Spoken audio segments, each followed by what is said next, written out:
Don't get involved, you poor subcontractor. It was Laura, the daughter of the contractor's president, who said to me, "A subcontractor." Laura has been arrogant and unreasonable towards me since the first time we met. To make matters worse, she mocked me when I attended a social event. Besides, my manager Robert, who was sitting next to me, treated me like a nuisance. You're out of place. Go home. I had endured everything up until now, but I was at my breaking point. Day after day, I sacrificed time with my family and worked hard to contribute to the contractor. But if all my efforts are going to be unappreciated, I might as well let it all go. Don't regret this. Laura, unable to understand my words, continued her usual attitude. However, on the day of the meeting, after I canceled the $300 million contract, Laura and Robert, who had looked down on me, had to apologize. My name is Bob, and I'm turning 45 this year. I work as a sales representative for a subcontracting company, and it's been about 15 years since I joined this company. Originally, I was a restaurant manager, but I changed careers when I turned 30, and now I'm the top sales performer in the company. I married my wife, Sarah, when I was 32. We both loved our jobs, so we decided not to have children. We've been married for 13 years now, and I still get along well with Sarah and have a stable job, so I consider myself a lucky guy. However, there is one small issue. Recently, Laura, the daughter of the contractor company's president, has started interfering with our work. I first met Laura during a business meeting. That day, my manager, Robert, was also present. And from the contractor's side, their representative, Mike, was supposed to handle the meeting alone. However, when we arrived at the contractor's office, there was an unfamiliar woman there. "Excuse me, who is this woman?" My name is Laura. I'm the daughter of this company's president, James. "Oh, you're James' daughter. Nice to meet you." After that, I proceeded with the meeting with Mike. Since it was her first time attending a business meeting, Laura just sat on the sofa and listened. I heard that she's 28 years old this year, but she has been living off part-time jobs and has never worked as a full-time employee. As she approached 30, her dad, James, thought it wasn't good for her to continue like that, so he had her join his company. However, Laura still didn't have any specific duties, so she was attending the meeting to observe how things are done. During the meeting, Robert and Laura just watched and didn't say a word. Well then, that's all for today. Thank you. Well, can you wait a moment? Yes, what is it? I can't stand to look at your suit. It looks so cheap. Suddenly, Laura, who is much younger than me, said something I wasn't expecting, and I froze. My mind couldn't keep up, and I think I stayed like that for a few seconds. Of course, I wasn't the only one surprised. Both Mike and Robert seemed shocked by her comment, and Mike even started apologizing to me. Hey, are you listening? "Oh yes, I'm listening, but I was just surprised by what you said out of nowhere." That's why you can only work for a subcontractor. Bob, I'm really sorry. Laura, please don't say such things. I didn't understand why she suddenly said that, but it seemed my suit didn't meet Laura's standards. This suit cost me $1,000. Even though I thought that, I couldn't say anything in front of Laura, the daughter of the contractor company's president, so I remained silent. Then Robert, who was sitting next to me, said something outrageous. Yeah, I totally agree. I was thinking the same thing. Robert always goes along with those in power, so he sided with Laura. In the end, I couldn't stand to watch Mike apologize anymore, so I quickly left the contractor's office. I've seen Robert agree with our executives often, but I never imagined hearing something like that from Laura. Since then, Laura has started showing up at every business meeting I'm involved in, always saying something nasty. Whenever I visit the contractor, Laura is almost always nearby, making unpleasant comments like, "Your clothes look so cheap," or "The way you talk is strange." Why does someone like you come to negotiate with us?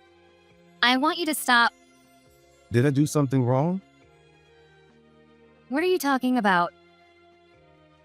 Since the first time we met, you've been saying terrible things to me. I asked why she was so nasty, but Laura never gave me a reason. In the end, I never found out why and continued to endure her unreasonable comments, which caused me a lot of stress. Moreover, as Laura became more capable at her jobs, she started giving me orders. For example, she would instruct me to deliver parts that take 2 weeks to procure in just 1 week, or to lower the prices further. At first, I tried to meet her demands, working overtime every day until the last train.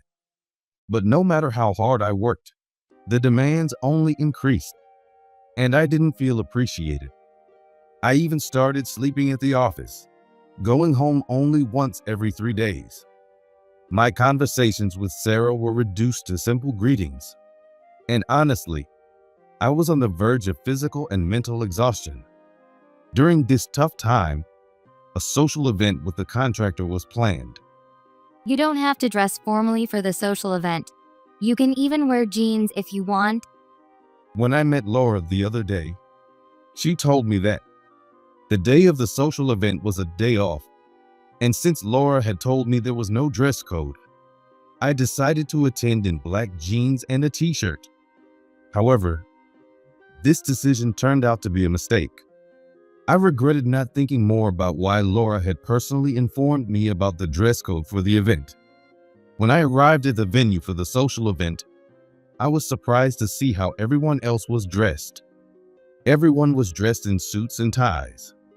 It was clear that I was the center of attention, being the only one dressed casually. Did Laura lie to me? I doubted her intentions as I walked into the venue. Then Laura, who had already arrived, walked over to me with a smile and said, Aren't you embarrassed to come dressed like that? You look so cheap. Don't talk to me. "You told me it was okay to wear whatever I wanted." Don't get involved, you poor subcontractor. I was so shocked that my mouth gaped open. I came dressed as I was told. So why do I have to put up with this? And from the very beginning, Laura has been treating me harshly. But why am I the only one she treats this way? As Laura sneered at me, Robert appeared beside her and added more insults. You're out of place. Go home. I tried to explain the situation to Robert, but they both just stood there with creepy smiles. Maybe Robert knew about this all along and is just messing with me. My temper, which I had suppressed until now, began to rise. I was thinking about how to respond, but anything I said now could make me look like the bad guy. For a moment, I thought it might be better to just endure it silently. But then I reflected on all my efforts. I've sacrificed time with my family, working hard day after day to contribute to the contractor. Do I have to keep working under people who look down on me? If my efforts are not going to be rewarded, maybe I should just let it all go. With that thought, I suddenly blurted out these words. Don't regret this. What? Regret? How can I have regrets? Get out of here. Understood. Goodbye. I gave Laura a slight nod and left the social event without participating, heading home instead. From the next day, I carried on with my work as usual, making sure to stay out of trouble until the next business meeting. A while after the social event, on the day of the meeting with the contractor, I went to the contractor's office with Robert, where Laura and Mike were waiting. As soon as the meeting started, I announced that I wanted to cancel the $300 million contract we had agreed to. What are you talking about? You want to cancel a $300 million contract. What are you saying? If you do that, you'll be the one in trouble, not us. Even if it causes trouble, I don't want to have a contract with you. Stop fooling around. Apologize to them right now. When I suddenly announced that I wanted to cancel the contract on the day of the meeting, Robert panicked, and Laura looked at me with a puzzled expression. The plan to withdraw from the $300 million contract was something I had thought of when I was kicked out of the social event. I knew that doing something like this wouldn't come without consequences. There might be some punishment, but canceling the contract would also cause trouble for Laura. This is because Laura was the main person handling this contract, with Mike assisting her. And without our deliveries, the contractor wouldn't be able to produce their products.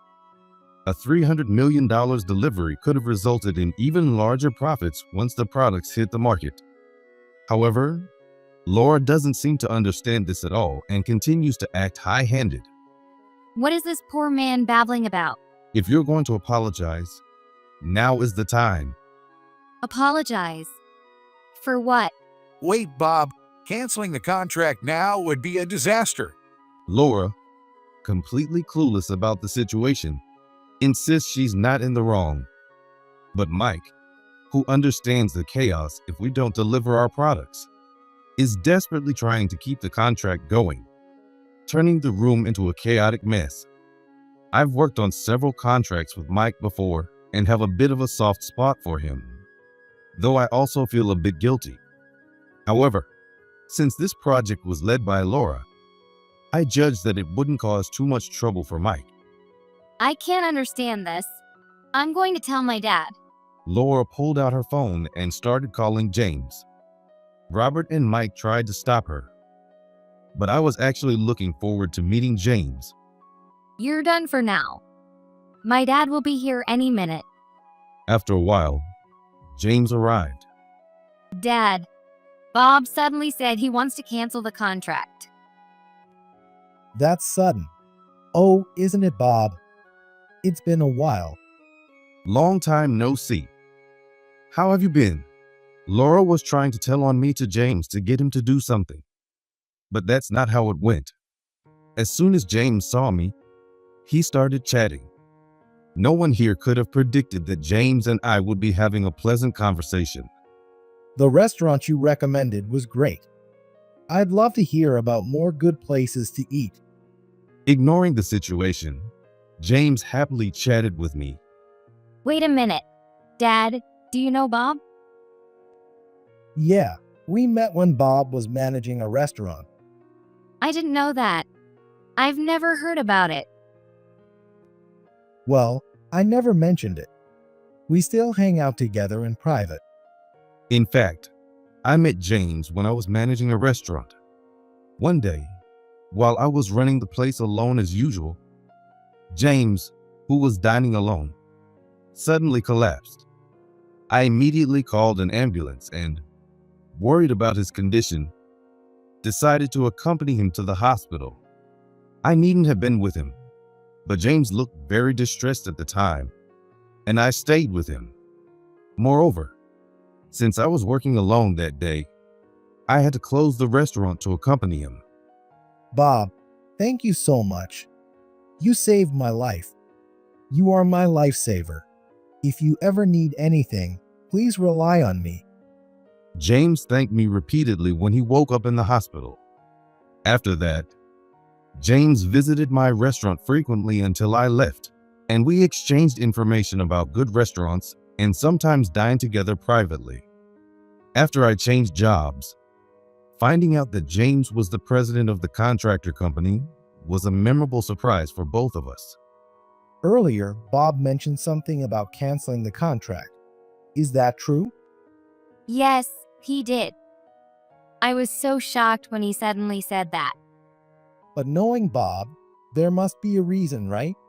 When James asked, I quietly nodded. I then explained everything that had happened, including the things Laura had said to me, as best as I could remember. As he listened to my story, James furrowed his brow, crossed his arms, and nodded repeatedly. And as soon as I finished talking, he began reminiscing about our past together. You know, Bob saved my life when I collapsed. If it weren't for him, I wouldn't be here right now. What do you mean? I was in a critical condition that required immediate surgery. Actually, James was in a life-threatening situation when he collapsed. I later learned that if I hadn't called the ambulance right away, it could have been fatal. To me, it was only natural to help someone who had collapsed, and I didn't think I had done anything special. But to James, I am his lifesaver. So, no matter how much he loves his daughter, he wouldn't support Laura's unreasonable behavior. When Laura heard James's story, she quietly began to cry. I was surprised by her sudden tears. But then I remembered hearing a rumor that Laura was very fond of her dad, James. Oh my god. So, I've been treating Dad's lifesaver terribly? Yes, that's exactly what you've been doing. I'm so sorry. Really sorry. It's okay as long as you understand. But why did you single me out through her tears? Laura slowly began to answer my question. James and Laura often went out to eat together. And during those times, a certain man's name always came up. Apparently, James was close to this man, and they dined together frequently. Also, James talked about him so much that it irritated Laura. Then came the day of our first business meeting. At first, she intended to vent a little, but she found my reactions to her snide remarks amusing and couldn't stop herself from being mean. For such a reason, I thought that, but it seems the man who James often mentioned was me. Laura had been harassing me without knowing who I was, and I was caught in the crossfire of her frustration.